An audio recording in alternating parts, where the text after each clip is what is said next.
All right, good evening, everybody.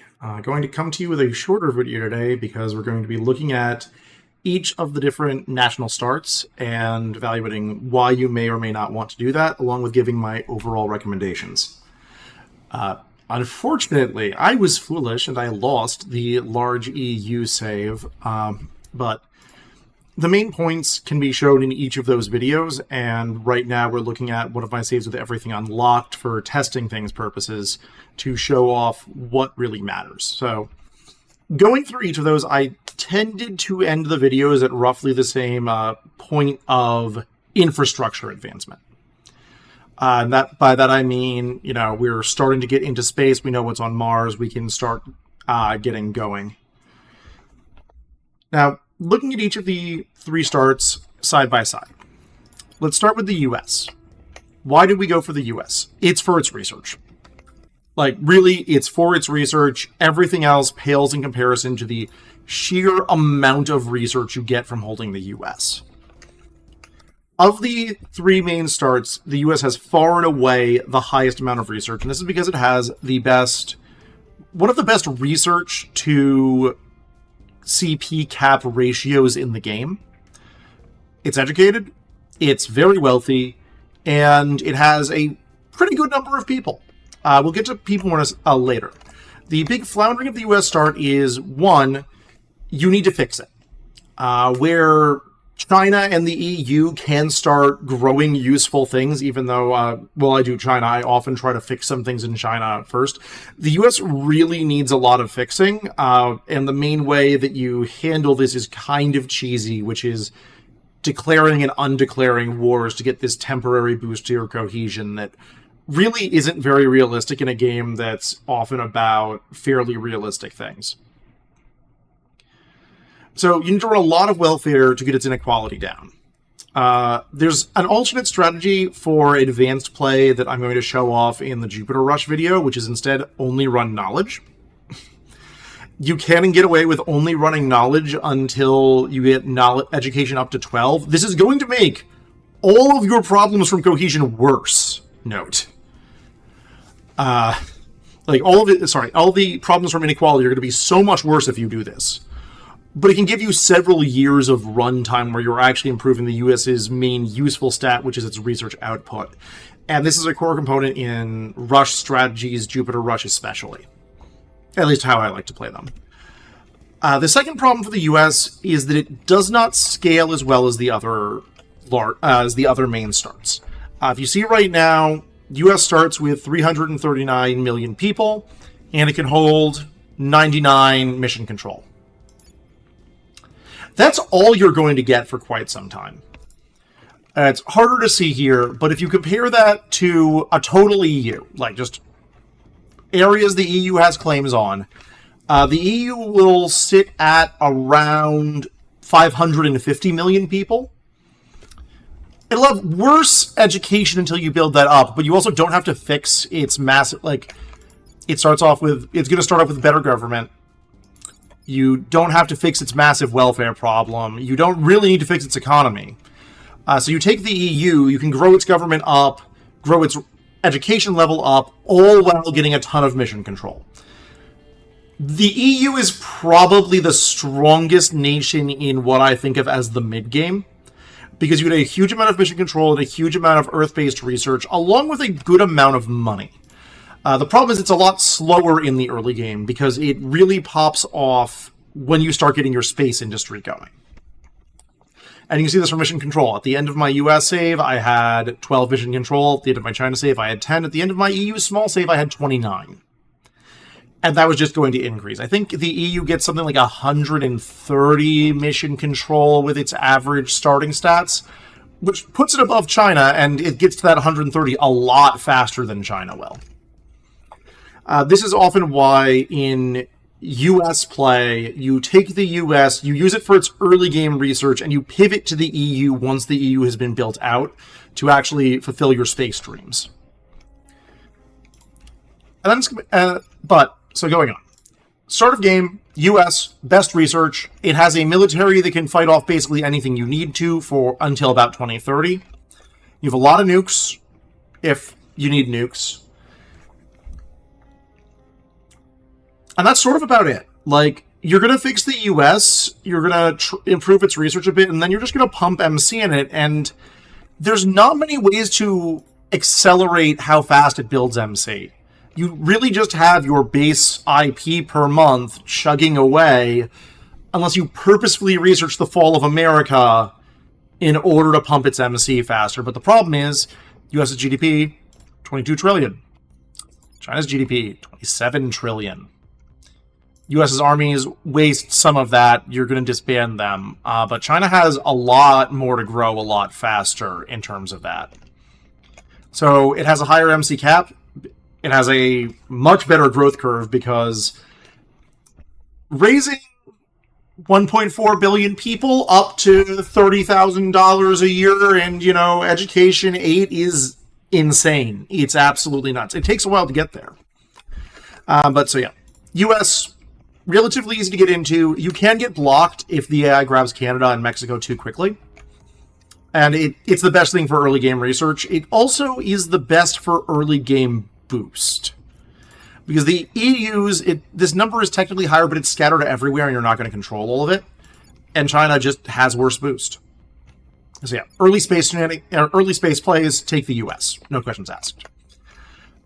Mid-game scaling and being willing to slow down your early game because the EU, at the start of the game, has the worst research. If you look at what happens in my videos, the US is 50 to 75% higher than the EU on research. This is a lot, especially in the early game, and if you're trying to get techs at a certain tempo. China's a little bit worse than the US, not by all that much, but it'll take you longer to get access to that research, which is one of the bigger problems with the China start. And then China start. So China's slower. As I showed, the big thing for China is you get your basic persuasion to around 13, and then you just spend a ton of resources. You just slide this bar all the way over to the right, and you roll a lot of coin flips. And eventually you take it, because with very rare exceptions, the AI is never going to contest you in China. You need something like the amount of support the Academy had at the start of my China video for why I swapped the save, for why they're not going to. And in terms of late game scaling, China is the late game scaler that isn't a meme. And a huge portion of that is this massive population. So, slight spoilers for the tech tree. Every nation eventually gets greater and greater claims. Like, France gets the entirety of the existing EU. And then it expands. It gets Russia. It gets Turkey. Without doing shenanigans about claim chaining, which you absolutely can, and it makes China even better. What you wind up getting for the US is you get all of North America and Central America. This gives the US a maximum population of about 600 million. 70% increase from where it started, but there's a poison pill here, and that poison pill is Mexico.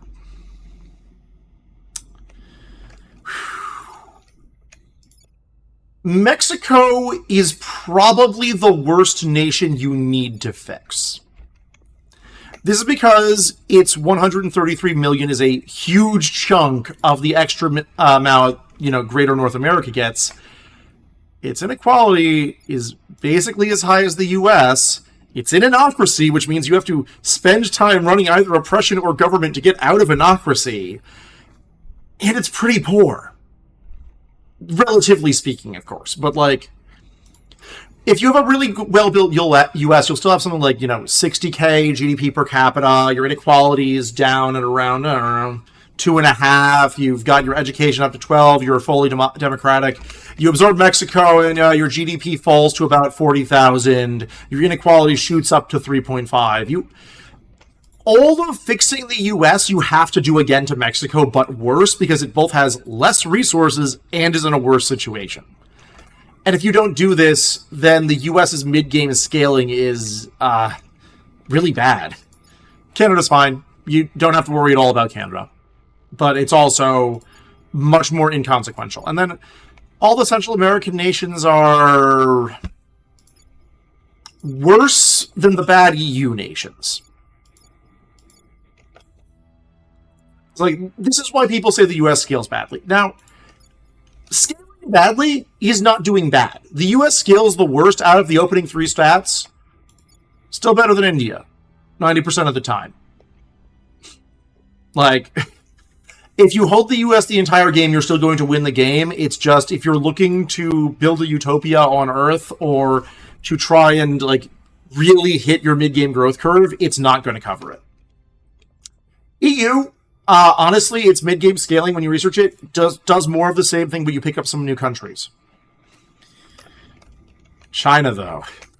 So the US caps out at around 600 million. Biggest EU caps out at around 820 million. China starts at 1.4 billion. Every single thing about scaling that is said is so much better in China, it's utterly unreasonable. It takes you a while to get there, though, and that's the big thing. And China's peak allows it to swallow Japan, South Korea, North Korea, but no one cares about North Korea. So let's just go look through all of these nations China can claim. Like, we get Thailand. We get Vietnam. Do we get the Philippines? No, we don't get the Philippines. We get Myanmar. We get... And this is just China's... We get Taiwan. And this is just China's default extra claims. It's actually relatively easy to... we get Malaysia. Is through Malaysia or Thailand also getting Indonesia. It's like... We start out at 2 billion. This bumps us up to 2.3 billion. And most of these nations are starting at roughly the same point, but more to the point, China's already huge. The US almost doubles in size when you add everything. China gets plus 50%. So fixing up China damages your later fusions a lot less, in part because most of these nations are in a better state than Mexico is. I could just compare this. So Indonesia, 2.84 million. We're in an okay government. We have 13K there, and 3.7. Mexico is richer, worse government, way worse inequality, and 7.2 versus 6.7 education. So it's like, I would take Indonesia over Mexico any day of the week. And that's pretty much true across the board for the additional places that China can grab. Like, look at Japan. You get this for free. Look at South Korea. You get this basically for free. You don't have to fix anything. You build MC and you eat it. Vietnam, even, doing pretty okay. Like, not great. You want to get some of this fixed, but... And then Malaysia, doing fantastically. Like, that actually helps China when you incorporate Malaysia. That's what the end of it is. This is the reason why, for new players, I actually really recommend going for China. Like, especially for your first few games, it takes longer to get into, but getting into it is basically guaranteed. And once you have it, you just have a behemoth of mid and late game scaling. And for a new player, your mid and late game scaling is especially important because you're going to be spending more time in the game. Like, my fastest run, I've won in 2041 now. I probably can get in the 2030s. That's really not enough time for China to truly hit its peak of being an absolute behemoth, especially considering you have to build a lot of mission control in order to get up there. It's like, when I had China in those games, it wasn't all that much richer than it is here. But it was full of MC. However, if you're a newer player, you're likely winning in 2060, 2070, maybe 2080. And at that point, the returns you get from educating and building the economy in China compound on themselves so much. You wind up with a behemoth of a nation with like 300 MC, 3,000 or 4,000 research points per month, if not more. It's absolutely absurd. So, I suppose that's the TLDR for recommendations. US, take it if you want research. It's not terrible to hold long term, but you really want to be looking into grabbing either the EU or China as soon as you can with the US Open, or just so you can get any of the mid and late game scaling, probably the EU. If you start with the EU, go into China. This is because it takes a while to get China. If you're willing to run it abandoned, you can run it abandoned for a long time before you get the the CP cap needed to actually hold it long term. And, you scale your EU entirely for mission control. You start China's growth curve. So you have a maxed out EU with mission control. It's going to get better over the course of the game, but not by a huge margin. And you already have the behemoth growing. And you sort of let the US die. You could go EU into the US, but you've missed the best. The only reason to go EU into the US is if for some reason the AI hasn't gotten in there and you're trying to keep them from using the US as a military beat stick to mess up the world. EU into China, absolutely where it's at. And if you go to China first, one big thing is you might actually want to think about just ignoring the EU and the US and instead grabbing the really good states that China's going to eventually eat. You grab China. What do you grab next? Probably South Korea.